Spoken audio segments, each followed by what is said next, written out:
Joining me now is Elizabeth O'Shea. She is a child behaviour expert, also a coach at Parent for Success. Elizabeth, good to see you this morning. How useful do you think this kind of official guidance is? Will parents take much notice? I hope so, because I think we're raising a generation of children that are becoming addicted to screens, and it starts early. I'm a grandmother. I watch my grandson, who's 3 years old. It's like a plug-in drug. When the television goes on, he's totally fascinated by the television. And it's so important that parents start looking at alternatives so that their children don't grow up addicted. Yeah, I mean, it's known, isn't it, that 90% of child development happens between the ages of birth and 5. What do we know from the studies out there about the effects of screen time on children of those kind of ages? Yeah, good question. So that we know that it's affecting their sleep. I'm, as a child behaviour expert, I see a lot of parents where it's affecting the child's mood, a lot more anger, a lot more aggression. A lot of parents are noticing when the TV goes off or when screens go off, children are very addicted. We know that 1 in 5 children uses social media unsupervised. We know that 1 in 5 children, sort of these is between under 5, have their own smartphone. So we're looking at a huge growth in the amount of screen time that children are experiencing. Yeah, and do you think that there's almost a principal problem here, that parents are frightened for their kids to be bored? I mean, what's so wrong with being bored? Yeah, boredom is good for children. Boredom creates creativity. Children start learning to do things. One of the things I've noticed a lot with parents is they've almost lost their ability to limit screen time. They feel they can't because their child is begging them for more. But it's so useful to substitute other activities like, simple things like reading books together or colouring, but also to allow children some time each day where they have to play on their own. Children often think of their parents as entertainment managers, and parents are stepping up to the mark and thinking, if I'm not entertaining them, it has to be a TV. But boredom is great for children.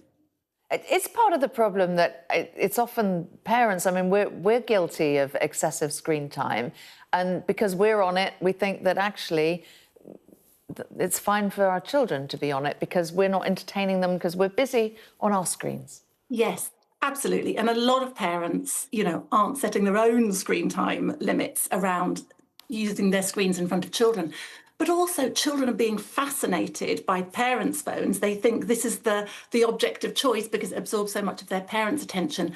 It's just very useful not to use your own phone in front of children if at all possible. And if you do, tell them what you're doing. Say, I need to connect with the PTA because they're doing something, or, I need to contact your grandmother to arrange to go over tonight. So very useful for parents to limit their own screen time use because it is setting an example. But what we forget is children's brains are developing. At this age, we are creating children who are developing addictive personalities because of the things that we're giving them. Yeah, and what is your view on devices in the bedroom? Devices shouldn't be kept in the bedroom. They should always be kept downstairs. They should always be used in a communal area. And children shouldn't really be unsupervised watching TV. There should be somebody with them so that they're aware of what they watch. TV is so fast moving. It's so, there's bright lights, there's lots of movement, much more than when we were children, where things were a lot more slow paced and even. Yeah, I wanted to ask you about that, whether we said all the same things about television for children that were born, for kids that were not digital natives. It is different, though, isn't it? Because TV programmes, OK, the attention economy was very much part of that business model for those who created television programmes. But it wasn't algorithmically curated, it wasn't designed, was it, in the same way to have the same addictive effects? Absolutely. And I think right the way from television to gaming to social media, they are making everything more addictive. Even the TV programs are much more addictive now. It's just very important to recognize that children's brain development happens a lot in the ages but under the age of 5. So if it can be limited, if parents can set their own rules, if they can use timers or limit it to one program and then it goes off.